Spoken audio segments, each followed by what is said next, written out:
Bonjour à tous et bienvenue dans ce 6h30. La nuit du destin, une nuit qui est meilleure que toutes les autres nuits. Elle équivaut à 1000 mois d'adoration, soit un peu plus de 83 ans. Elle est officiellement célébrée cette année dans la nuit de mercredi à jeudi. Et c'est surtout la nuit où les vœux sont exaucés. Ami Sissoko.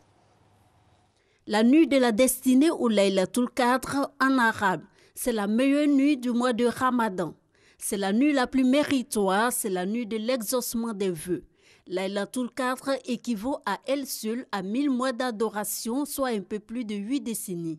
Durant cette nuit, tout est décrété. Le nombre d'enfants à naître, le nombre de personnes qui vont mourir, le nombre de gouttes de pluie qui va tomber, tout ce que Dieu réalisera dans cette année sera décrété. Celui qui aura dit cette nuit, ne serait-ce qu'une fois, gloire à Dieu, sera comptabilisé comme s'il aurait passé plus de 83 ans en train de le dire.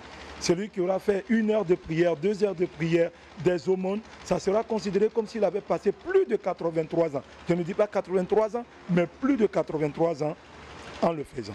C'est aussi au cours de cette nuit bénie que le Coran, le livre saint de l'islam, a été révélé au prophète Muhammad par l'ange Djibril. Le Coran fut révélé au prophète Mohammed durant 23 années selon les circonstances.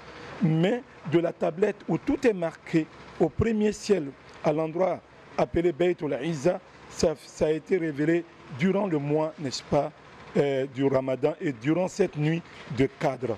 Cela nous montre la grandeur de cette nuit. Si Allah pourrait choisir une autre nuit, mais s'il a choisi cette nuit, c'est qu'il a accordé, n'est-ce pas, sa bénédiction à cette nuit. Pendant toute cette nuit, les fidèles musulmans se consacrent aux prières, invocations, lectures coraniques et se repentissent sincèrement en vue d'améliorer leurs conditions spirituelles et sociales. Cette nuit est devenue une nuit de balade entre amis, entre copains, entre collègues. Non, mais c'est une nuit plutôt de prière. On invite les croyants à prendre d'assaut les mosquées et à y faire des prières, comme le prophète l'a dit, faire des prières, mais aussi faire beaucoup d'aumônes. Voilà ce qui est conseillé et toute autre chose n'est que pure hérésie. Tous nos soucis pourront être extériorisés à travers, n'est-ce pas, nos prières. Nos soucis, n'est-ce pas, de maison, nos soucis, n'est-ce pas, de santé, nos soucis de développement et surtout, prier pour le pays, la Côte d'Ivoire. La nuit du destin est dissimulée par Allah dans les 10 dernières nuits du mois de Ramadan, précisément dans les nuits impaires, c'est-à-dire les 21e, 23e, 25e, 27e et 29e nuits. Seul objectif, amener les fidèles musulmans à se consacrer à la quête perpétuelle d'Allah. Officiellement, elle est célébrée la veille du 27e jour du Ramadan dans le monde. Jeu de la francophonie à présent.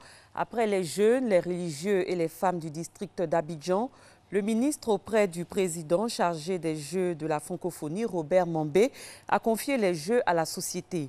C'était à l'occasion d'une rencontre avec la fêtière Union africaine des ONG de développement au district d'Abidjan au Plateau. Le président de cette fêtière, représenté dans 49 pays africains, a promis de jouer sa partition dans le succès de ces Jeux à Abidjan au mois de juillet prochain. Issa Tchonoyeo. Le ministre auprès du président de la République, chargé des Jeux de la francophonie, Robert Begré-Mambé, poursuit la mobilisation pour les 8e Jeux de la francophonie. Ainsi, après les religieux et les jeunes du district d'Abidjan, il confie les Jeux de la francophonie à la société civile. Ce que nous vous demandons, Président, c'est que comme vous êtes un peu partout dans Abidjan, quand on dit que la compétition c'est 8 heures, à 7 heures, mes soeurs, mes frères, vos gens ont rempli déjà la tribune. Vos gens ont déjà rempli les tribunes. Quand les Burkina va jouer, même si vous n'êtes pas burkinabé, vous soutenez les Burkina. Même si la Côte d'Ivoire doit les battre, on va les soutenir quand même. Le président de la fêtière, Union africaine des ONG de développement, assure le ministre quant à l'implication de l'ensemble de ses membres dans l'organisation de ce grand rendez-vous à Abidjan.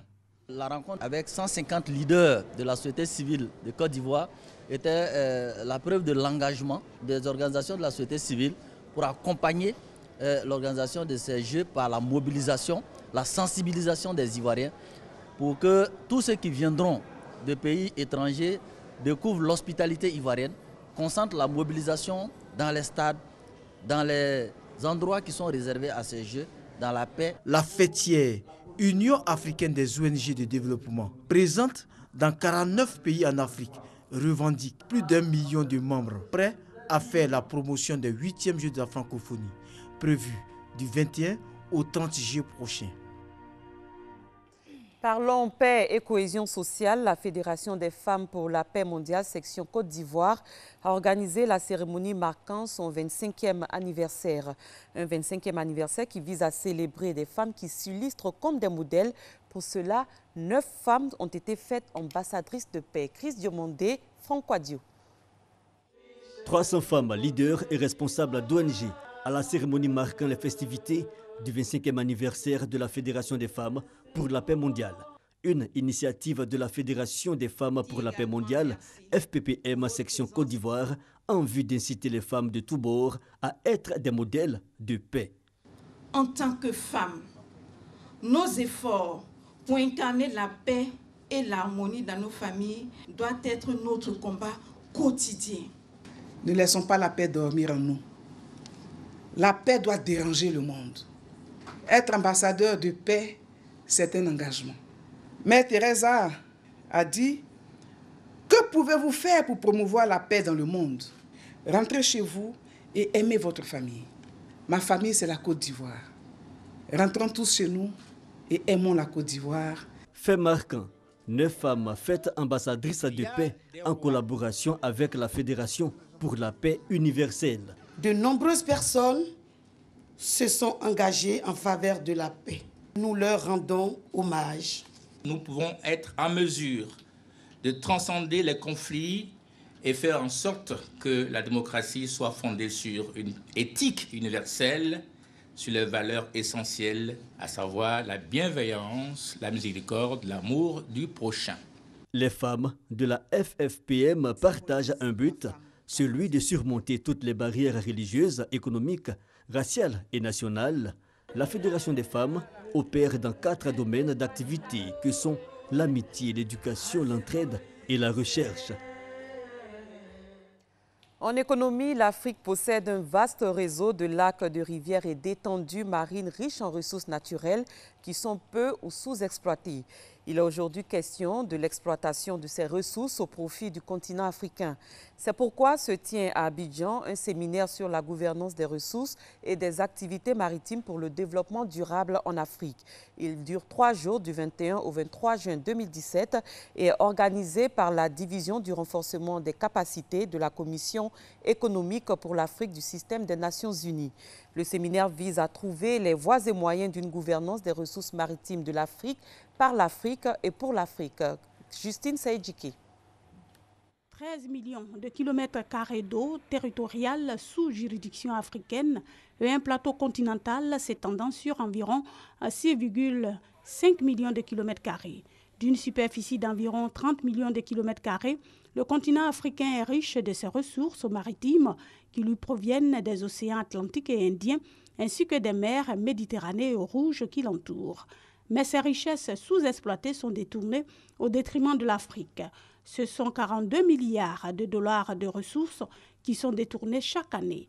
Conscient de cette situation, l'Union africaine promeut aujourd'hui l'économie bleue, c'est-à-dire l'exploitation rationnelle des ressources maritimes pour le développement de l'Afrique.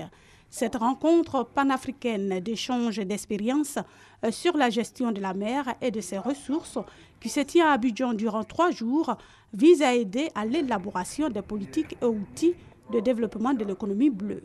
Il n'y a pas de développement sans politique claire, mais il faut aussi des instruments juridiques appropriés pour accompagner ces politiques. Il faut des codes de la marine marchande. Donc nous sommes là pour accompagner les États dans la manière de se doter des politiques maritimes, mais aussi dans la manière de se doter des instruments qui vont permettre la mise en œuvre, la mise en musique de ces politiques maritimes. La Côte d'Ivoire, qui souscrit à cette donne, se dit prête à relever le défi. La gouvernance d'un tel potentiel est un défi majeur pour le continent. Pour sa part, la Côte d'Ivoire, pays côtier, qui veut bien assumer sa vocation maritime, est prête à relever le défi. Cette rencontre sur la gouvernance des ressources et des activités maritimes pour le développement durable, animée par des experts en la matière, est organisée par la Division du renforcement des capacités CDD de la Commission économique pour l'Afrique, CEA, du système des Nations Unies. L'actualité à l'étranger, au bout de 15 jours de négociations très difficiles, le Conseil de sécurité a finalement approuvé à l'unanimité le déploiement de la force antiterroriste du G5 Sahel mercredi 21 juin. Ce soutien politique satisfait les membres africains et la France qui portaient ce texte, mais reste l'épineuse question du financement sur lequel les Américains restent totalement opposés.